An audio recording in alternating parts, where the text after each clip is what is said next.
இப்போ நீங்க சொல்ற மாரி இவ்ளோ கால்குலேட்டிவா இருக்க முடியுமா மனுஷனால? நான் இதெல்லாம் பண்ண போறேன், இதெல்லாம் நான் பண்ண மாட்டேன் அப்படின்னு. கரெக்ட். அது வந்து இவ்ளோ கஷ்டப்பட்டு எனர்ஜி பண்ண முடியுமானா, இது எனர்ஜி எக்ஸ்பெண்டே பண்ண வேண்டாம்.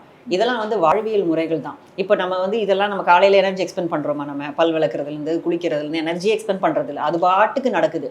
இத ட்ரெயின் பண்ணிட்டோம்னா, அது பாட்டுக்கு நடக்கும். ட்ரெய்னிங்லாம் கேட்குறவங்க, "இவ்ளோ விஷயத்தலாம் ஞாபகம் வச்சுக்கிறது, நான் சும்மா ஜாலியா இருந்துட்டு போறேங்க, என்ன விட்டுருங்க" அப்படின்ட்டு.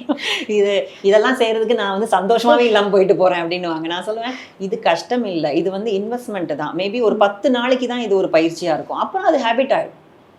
இது இது நெறைய விஷயங்கள் வந்து சின்ன சின்ன டிப்ஸ்லாம் எடுத்து எடுத்து பண்ணணும்னு இல்ல. மெயின் ஸ்விட்ச் ஆன் பண்ணிட்டா எல்லாமே ஆட்டோமேட்டிக்கா வந்துரும்.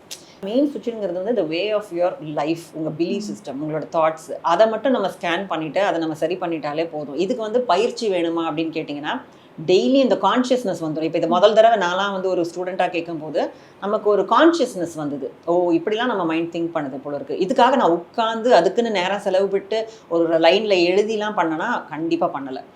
கண்டிப்பாக பண்ண முடியாது. அது உள்ளுக்குள்ளே இறங்கி நம்மளுடைய பிஹேவியரை டிக்டேட் பண்ணும். அதை வந்து இறங்குறதுக்கு இப்போ நான் சொல்லக்கூடிய விஷயங்கள்லாம் நீங்கள் திரும்ப திரும்ப கேட்க கேட்க கேட்க சிங்கின் ஆகும் மைண்டுக்குள்ளே. Then from there it operates your behaviour. அந்த thoughts will be operating the behaviour. எண்ணங்கள் மாற ஆரம்பிக்கும். எண்ணங்கள் மாறும்போது செயல்பாடுகள் மாற ஆரம்பிக்கும். எண்ணங்களை நீ வலுக்கட்டாயமாக மாற்ற வேண்டாம். ஒரு சில பயிற்சிகள் மட்டும்தான். அந்த 4 ஒரு நல்ல விஷயங்களை யோசிக்க சொல்கிறோம் இல்லையா, அது நல்லவங்களோட பழகி நம்ம அவங்களோட பார்த்தாலே அவங்க பாசிட்டிவாக பேசுறது நம்ம அப்படியே பற்றிப்போம். நம்ம தனியாக அதை லேர்ன் பண்ணிக்கணும்னு கூட கிடையாது. சில 2-3 விஷயங்கள் இப்போ ரொம்ப சோர்வாக இருக்கும்போது, நான் நல்லா இருக்கேன், எனக்கு வாழ்க்கையில் எல்லாம் நல்லா தான் ஓடிட்டு இருக்கு அப்படின்னு ஒரு நிமிஷம் யோசிச்சு பாருங்க. ஒரு சென்ஸ் ஆஃப் ஹியூமரை கொண்டு வாங்க அந்த இடத்துல. என்ன பெருசாக இழந்துட போற, நீ சாவு தான் கடைசி, அதுக்கு மேலே நீ என்ன இழக்க இருக்கு அப்படின்னு ஒரு நிமிஷம் யோசிச்சு பார்த்து சவாலாக பார்த்துக்கலாம் இன்னைக்கு வா அப்படின்ற போது எவ்வளோ ஒரு தெம்பு கொடுக்கும்.